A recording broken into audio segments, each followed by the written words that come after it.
I mean, I knew this week wasn't going to be the funniest of weeks here on the Mysterious Project, but wow, that got quite serious and deep quite fast. No jokes before the theme tune this week.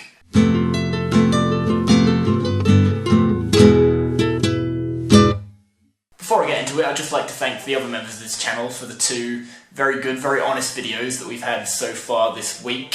Particularly to Sarah, and wow, what can I say other than the really obvious thing, which is that's really shit, and no one should have to put up with that, least of all you. Also to Hannah, it's a shame that you weren't able to make a video this week, because I would have been really interested in your take on this. So I've basically got 2 main points to make today. The first one is to do with dealing with unwanted sexual attention, and here I'm not talking about the really big stuff like what Sarah was talking about on Tuesday, because although that obviously does happen, I really think that nearly everyone in the Western world knows that that's completely unacceptable. Full stop. But what doesn't seem to yet have the same stigma attached to it like it should is this everyday harassment, like wolf whistling, inappropriate comments, stuff like this. Here's an example of what I'm talking about here. If you are a female between the age of, let's say, 13 and 60, and you go to the Boxing Day test at the MCG this year, and you walk down a certain aisle of the Oval, I can absolutely guarantee you that a chorus of about 50 men will stand up and chant, "Tits out for the boys, tits out for the boys."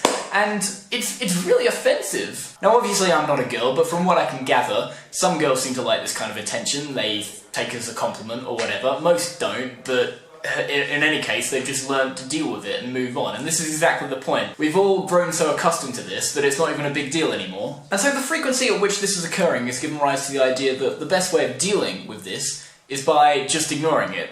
And I really don't know if I'm comfortable with the idea that our society is accepting that. We don't just ignore bank robberies, do we? And I know it makes sense practically. I'm sure that if someone comes up to me tomorrow and starts intimidating me in whatever way, I'm probably going to do whatever I can to avoid escalating the situation and to get away safely. But unless someone challenges the actions, got a text, pretty popular, unless someone challenges the actions of these guys, I mean, a lot of them are probably just idiots who don't understand that they're making people feel uncomfortable. So unless someone says to them, you know, what you're doing is unacceptable, then they're not going to see any reason to stop doing it. So someone has to step in. I don't care who it is, government, teachers, friends. Someone has to step in and tell them that this behaviour is completely unacceptable. Props to the sarcasm chicks, rest in peace guys, for bringing this up like 8 or so months ago, because I remember it was the first time I ever really considered that this kind of street harassment was a big deal. Alright, number 2, I really think that there's going to be quite a few people out there who disagree with me on this, which is a little bit scary. I'm quite nervous, because I don't think I've ever tried to argue something on YouTube before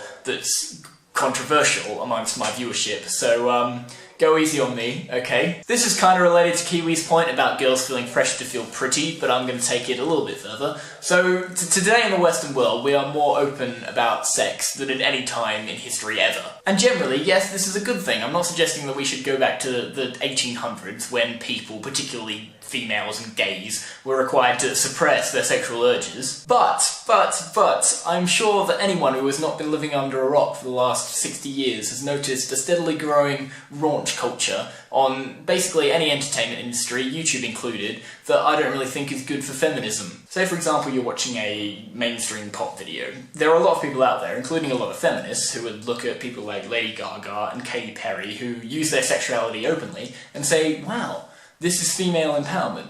But all I'm seeing when I'm looking at it is evidence that you need to wave your tits and arse about on a screen if you want to break into the mainstream pop business. Now I want to be very clear on this. I am unequivocally not saying that anyone should be made to feel guilty about their sexual habits or what they choose to wear or anything like that. What I am saying is that also no one should feel pressured to dress in a certain way or to engage in sexual activity when they don't want to. I mean, there used to be a stigma attached to having sex before marriage. Now there's a stigma attached to being a virgin when you're 20, and neither are right. I feel like this is having an effect on our society. I feel like more and more people are feeling like they should dress a certain way, or they should be getting laid, otherwise there's something wrong with them. And at VidCon, at the same hotel I was staying at, there was a beauty contest on for prepubescent girls, and honestly it made me feel uncomfortable watching 11-year-old girls walking around in outfits that have clearly been designed for adults in order to draw attention to certain parts of their body. So, I don't know guys, I am not entirely sure that I'm right about this. I am sure that someone is going to disagree with me on it,